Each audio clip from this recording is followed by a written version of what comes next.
محمد تاج رسل لله قاطبة محمد صادق الأقوال والكلم محمد ثابت الميثاق حافظه محمد طيب الأخلاق والشيم محمد تاج رسل لله قاطبة محمد صادق الأقوال والكلم محمد ثابت الميثاق حافظه محمد طيب الأخلاق والشيم مولاي صل وسلم دائما أبدا على حبيبك خير الخلق كلهم محمد خبيت بالنور طينته محمد لم يزل نورا من القدم محمد حاكم بالعدل ذو شرف محمد معدن الإنعام والحكم محمد خير خلق الله من مضار محمد خير رسل الله كلهم محمد دينه حق ندين به محمد مجملا حقا على عالمين مولاي صل وسلم دائما أبدا على حبيبك خير الخلق كلهم محمد ذكره روح لأنفسنا محمد شكره فرض على الأمم محمد زينة دنيا وبهجتها محمد كاشف الغمام والظلم محمد سيد طابت مناقبه محمد صاغه رحمن بالنعم محمد صفوة البار وخيرته محمد طاهر وستير التهم مولاي صل وسلم دائما أبدا على حبيبك خير الخلق كلهم محمد ضاحك للضيف مكرمة محمد جاره والله لم يضام محمد طابت دنيا ببعثته محمد جاء بالآيات والحكم محمد يوم بعث الناس شافعنا محمد نوره الهادي من الظلم محمد قائم لله ذو همم محمد خاتم للرسل كلهم مولاي صل وسلم دائما أبدا على حبيبك خير الخلق كلهم مولاي صل وسلم دائما أبدا على حبيبك خير الخلق كلهم آمين الله يا الله آمين الله يا الله آمين الله يا الله قابلها أن يا الله اللهم صل وسلم وبارك عليه. Hurmate Канчоджера Медвед. Здесь не понимаешь, что же, наверное, есть, да? И наш великий цахурский язык. Заявила Тебрикана ушу из-за чоч Абдул-Хамид с рождением девочки Аллах иман кана ях намус кана хена. Иже шу шада ас иже уфтанда пример хагас гиргимашада ас қисматаана жени иман касана мухаббат касана шу шадепкес қисматаам едиб декиб. Амин. Месяц Рамадан, дорогие братья, завершился, и многие как-то с первого месяца Рамадан нагрелись ибадатом, нагрелись, такими иманистые ребята были, и как месяц Рамадан закончился, Ураза Байрам покушали, все, вот как-то разбежались мы. И вот месяц Рамадан я приезжал сюда, поселок Тюбе, да, вот мечеть 4-3 утренние намазы, столько джамаата было, дети там, ахихур был. Вот несколько дней назад я приехал на утренний намаз, там где-то 15 человек, огромном поселке, поселок городского типа, 15 или 20 человек. Я думал, этот выходной день, наверное, больше будет. Вчера тоже и сегодня тоже вот столько же людей.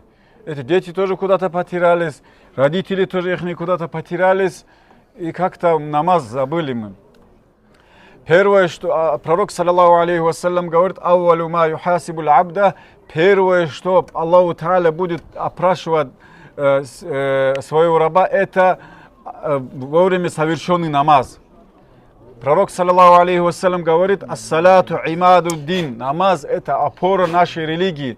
У кого не будет этой опоры, у того и религии не будет, говорит пророк, саллаллаху алейхи вассалям. Дорогие братья, мы думаем, да, я ничего плохого тоже не делаю людям, я воровать тоже, харам тоже не кушаю, все, я такой, я намаз тоже не делаю, но, иншаллах, говорю, я буду делать после пенсии.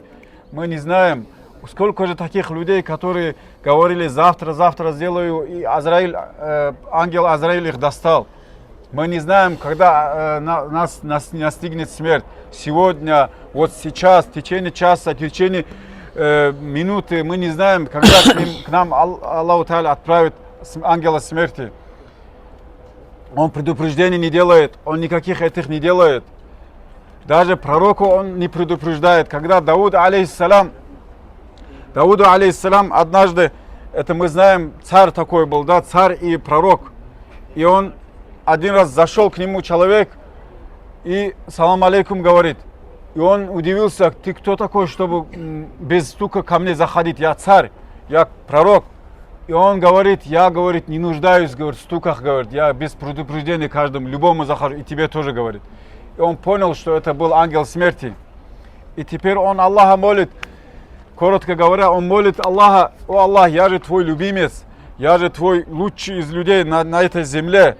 Мог бы же ты мне предупредить как-то, вот завтра, послезавтра придет к тебе ангел смерти, я подготовился бы к встрече с тобой. И ангел говорит, Аллаху Та'аля тебя всю жизнь предупреждал, когда твои соседи умирали, когда твои волосы седые стали, когда твои зубы начали выпадать, когда ты пожилым стал, Аллаху Та'аля тебе сколько предупреждений было, и это вот сегодняшнее предупреждение последнее. К нам вот так даже ангел никогда не зайдет, резко мы не успеем таубу сделать. А намаз это то, что за нас будет отвечать. Намаз это первое, что должен обязательно делать человек, дорогие братья. Многие говорят, когда возле мечети, обычно возле Хушетской мечети тоже говорят, я слышу, да, столько такие богатые машины стоят.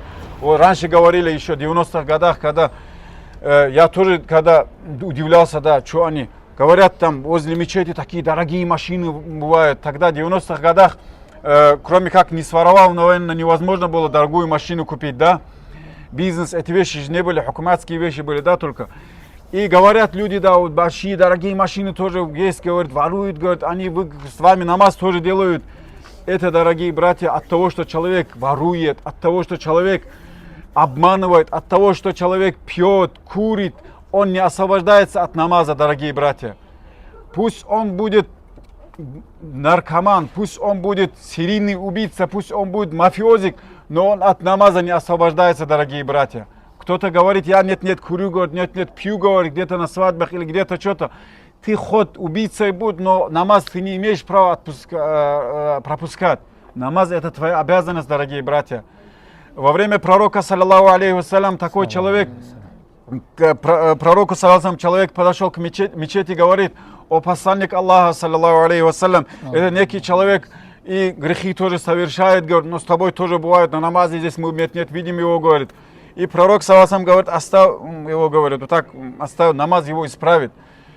И опять подошел, когда третий раз, когда пророку, саллаллаху алейхи, этот человек опять замечание делает, пророк, саллаллаху чуть грубой форме сказал, оставь его, намаз его исправит, Аллаху Та'аля прав, а ты не прав, сказал. Аллаху Та'аля в Коране же говорит, что намаз танха аниль фахшаи валь мункар. Намаз, такой смысл Аллаху Та'аля говорит, что намаз будет беречь человека от мерзкого, от плохого, от такого поведения будет беречь человека. И, дорогие братья, нам надо, как месяц Рамадан мы совершали ибадат, как месяц Рамазан вот это брали, разгон нельзя терять. Надо еще лучше, больше надо посещать утренние намазы, ночные намазы. Вот. Allah, Allah, Allah, Allah, Allah, Allah, Allah, Allah, Allah, Allah, Allah, Allah. Durmaz yanar vücudum Allah, bizleri de mehrum eyleme Allah. Durmaz yanar vücudum Allah, bizleri de mehrum eyleme Allah. Sensin benim meksudum Allah, bizleri de mehrum eyleme Allah. Sensin benim meksudum Allah, bizleri de mehrum eyleme Allah.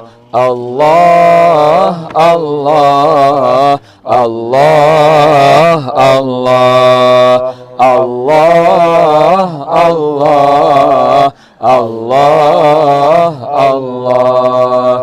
Kandiller yana yana Allah, dervişler döne döne Allah. Kandiller yana yana Allah, dervişler döne döne Allah. Şükür ettik bugüne Allah, bizleri de mehrum eyleme Allah. Şükür ettik bugüne Allah, bizleri de mehrum eyleme Allah. Allah, Allah, Allah, Allah, Allah, Allah, Allah, Allah. Helas eyle narından Allah, ayırma didarından Allah. Helas eyle narından Allah, ayırma didarından Allah. Cennette cemalından Allah, bizleri de mehrum eyleme Allah. Cennette cemalından Allah, bizleri de mehrum eyleme Allah. Allah, Allah, Allah, Allah, Allah, Allah, Allah, Allah, Allah. Ya Rab, Ya Rab, Ya Rabbena, Ya Rabbena, yardım eyle kıyametten. واغفر لنا ذنوبنا, yardım eyle kıyamette. Allah, Allah, Allah, Allah, Allah, Allah, Allah, Allah. Вот это движение, да, это ничего такого трудного нету. Намаз это ни один намаз, ничего дуньяла не стоит. Пророк, саллаллаху алейхи вассалям, говорит: ракааталь кабля аль-фаджри хайрун лака минад дунья ва ма фиха. Два раката намаза до рассвета, который мы делаем, это лучше для тебя, чем этот весь мир и все, что там в этом дуньяле есть. Мы иногда обсуждаем, да, там у кого-то какие-то деньги, какие-то заводы, какие-то миллиарды, там Керимова столько, другого, третьего столько. Или кто-то там дом купил, откуда ему деньги, говорит, дом купить, откуда ему 3-4 участка, говорит, купить, откуда, обсуждаем, да, мы, в том числе я тоже, наверное. Это ничто иное, это капля, даже в океане даже нету то, что это есть. Нам по сравнению с намазом, дорогие братья. Еще один тоже расскажу. Абу Хурайра, радийаллаху анху, такой сподвижник был, да, многие из нас знают, даже Пусть Аллах будет доволен им. Это человек, который самый много от пророка, саллаллаху алейхи вассалям, передал хадисы. Он даже в Дагестане был, дорогие братья, в Дербенте, и где вот Кизилюрт, это место битва была с хазарами. Он там тоже был, он тогда был пожилым человеком. Его чисто для бараката, эти сподвижники, табиины его сюда как бы с собой взяли. И когда еще Персия, мы знаем, да, самая могущественная страна была, это Персия и Византия. Персия такая сильная страна была. И когда асхабы пророка, саллаллаху алейхи ва саллям, табиины, мусульмане окружили крепость, самая важная крепость была Тустур. Тустур, это говорили, если Тустур падет, вся Персия уже покорится мусульманам, говорили. И эту крепость, этот город был окружен несколько недель, много времени, да, скажем. Ее окружение было, да, вы понимаете, да, горячая, жаркая страна, мусульмане уставшие, окружили вот эту крепость. И одно утро, ночью уже решили, ночью будут атаковать какое-то слабое место этой крепости. И они ночью начали, и уже после рассвета завершили взятие этой крепости. И как-то некоторые, большинство мусульман, говорит, пропустили утренний намаз, говорит. Как-то, кто-то делал, кто-то вот так на ходу делал и так далее. И Абу Хурайрат говорил, радийаллаху анху, сподвижник пророка, саллаллаху алейхи ва саллям, говорит, что такое Тустур, говорит, по сравнению с 2 ракатами утреннего намаза, говорит. Это ничто, говорит. Это после Тустура вся Персия, вся эта Азия покорялась. Но он говорил, что такое Тустур с 2 ракатами утреннего намаза, говорит. Дорогие братья, у нас бывают такие моменты, кто-то какой-то заказ взял, кто-то куда-то отвезти, что-то не жалкие какие-то гроши это делает. И там, я, говорит, сегодня, говорит, пропустил, говорит. Иногда бывают такие, да, такие иманистые ребята, такие себя считают. И куда-то на маджлис шли, говорит, пропустили намаз, говорит, Аллах простит, говорит. Этом, который ты идешь, в этом месте, бараката тоже нету, если ты намаз пропустил, дорогие братья. Никакого бараката, ничего не будет, если у нас намаз, наша работа помеху дает, дорогие братья. Пусть Аллаху Тааля нам даст силы совершать намаз. Ничего не нужно, дорогие братья. 25 минут уходит на 5 намазов. Сколько это получается из 24 часов? Где-то 3% даже нету, 2,5%. Аллаху Тааля говорит, это 98% пускай твои будут, ты хоть что хочешь делай. Вот это 2% ты выдели для намаза, дорогие братья. Пусть Аллаху Тааля примет наш намаз. Аминь. على محمد صلى الله عليه وسلم صلى الله على محمد صلى الله عليه وسلم صلى الله على محمد صلى الله عليه وسلم صلى الله على محمد صلى الله عليه وسلم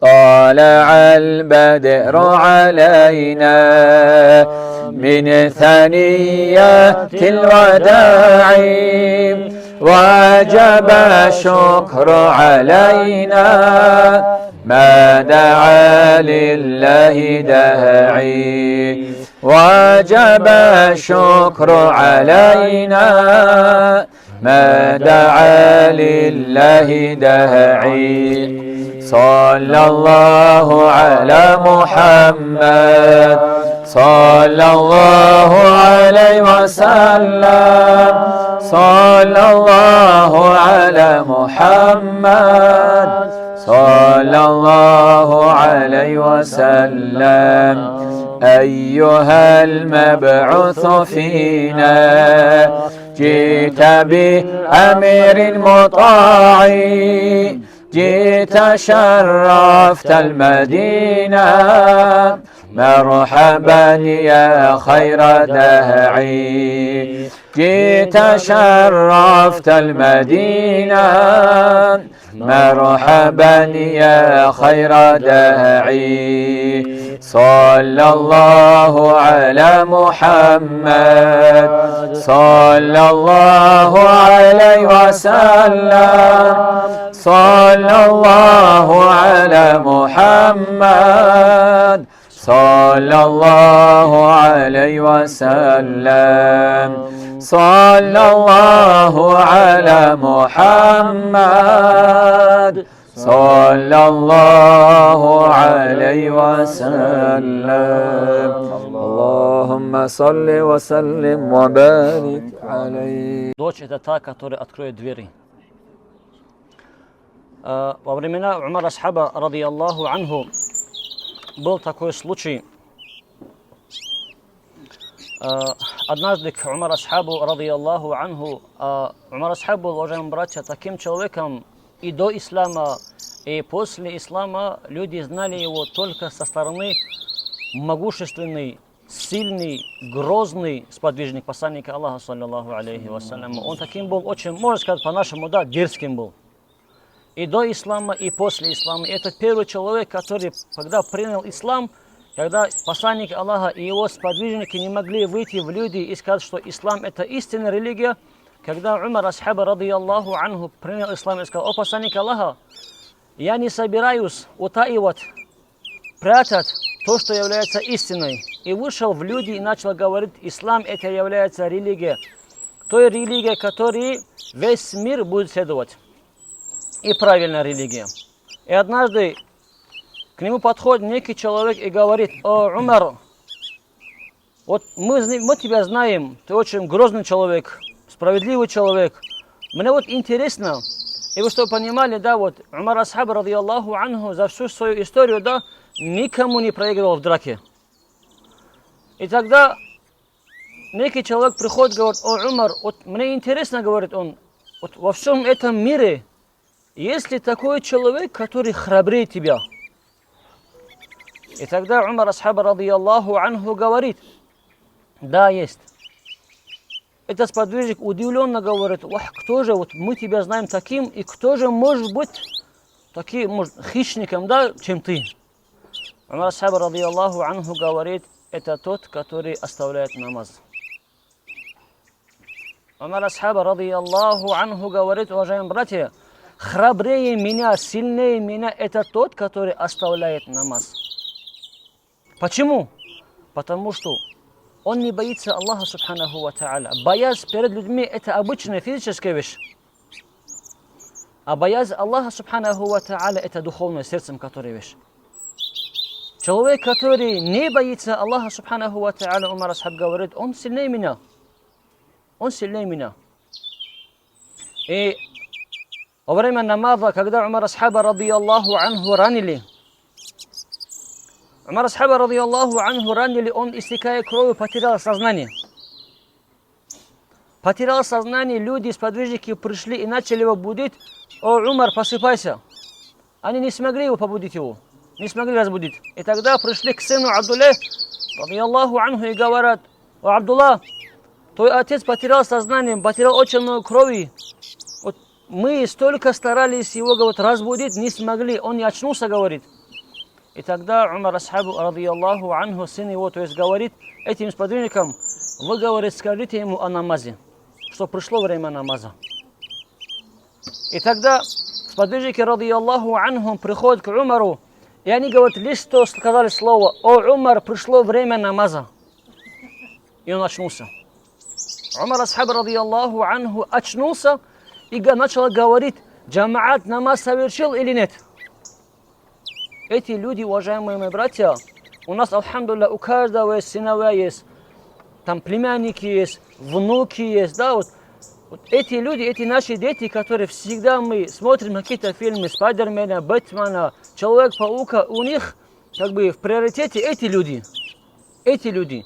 Не те люди, которые были храбрыми в исламе, как Халид, ради Аллаху анху. Не те люди, которые как были Абу Бакр Асхаб, ради Аллаху анху.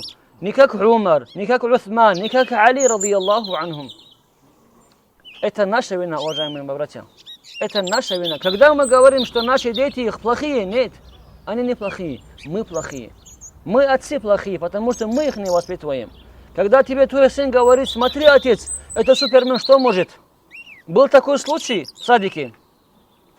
Все дети игрались, и начали каждый говорить, что я там Супермен, я там Бэтмен, я там кто-то там, я кто-то там. И один такой маленький говорит: а я, говорит, Халид. Эти смотрят на него, говорят: что за Халид?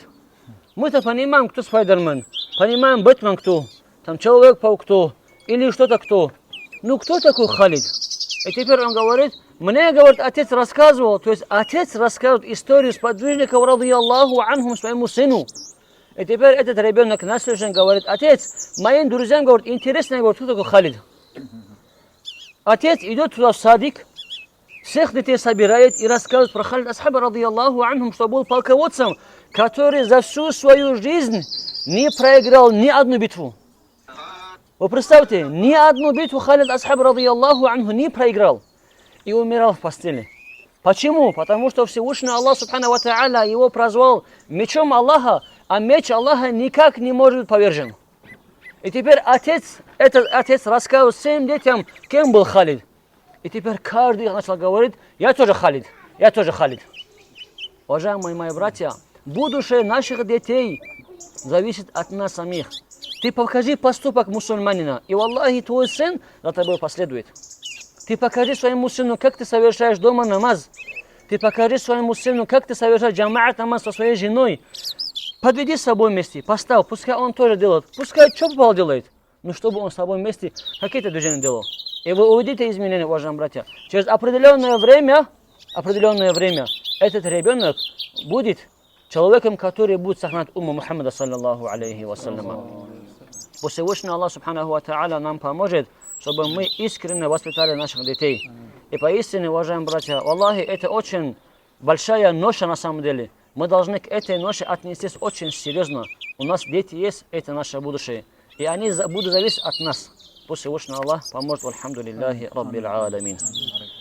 مرحبا يا مرحبا يا مرحبا يا مرحبا مرحبا جد الحسن والحسين مرحبا أشرق البدر علينا فاختفت منه البدور مثل حسنك ما رأينا قط يا وجه السرور أنت شمس أنت بدر أنت نور فوق نور أنت إكسير وغالي أنت مصباح الصدور مرحبا يا مرحبا يا مرحبا يا مرحبا مرحبا جاد الحسن والحسين مرحبا يا حبيبي يا محمد يا عروس الخافقين يا مؤيد يا ممجد يا إمام القبلتين من رأى وجهك يسعد يا كريم الوالدين حوضك الصافي المبرد بردنا يوم النشور مرحبا يا مرحبا يا مرحبا يا مرحبا مرحبا جاد الحسن والحسين مرحبا ما رأينا العيس حنت بسرى إلا إليك والغمامات قد أضلت والملا صلوا عليك وأتاك العود يبكي وتذلل في يديك واستجارت يا حبيبي عندك ضبي النفور مرحبا يا مرحبا يا مرحبا يا مرحبا مرحبا جاد الحسن والحسين مرحبا عندما شدوا المحامل وتنادوا للرحيل جئتهم ودمع سائل قلت قف لي يا دليل وتحمل لرسائل أيها الشوق الجزيل نحو تلك المنازل في العشي والبكور. مرحبا يا مرحبا يا مرحبا يا مرحبا، مرحبا جد الحسن والحسين مرحبا. يا ولي الحسنات يا رفيع الدرجات، كفر عنا يا ذنوب واغفر عنا سيئات. أنت غفار الخطايا والذنوب الموبقات، أنت ستار المساوي ومقيل العثرات. عالم السر وأخفى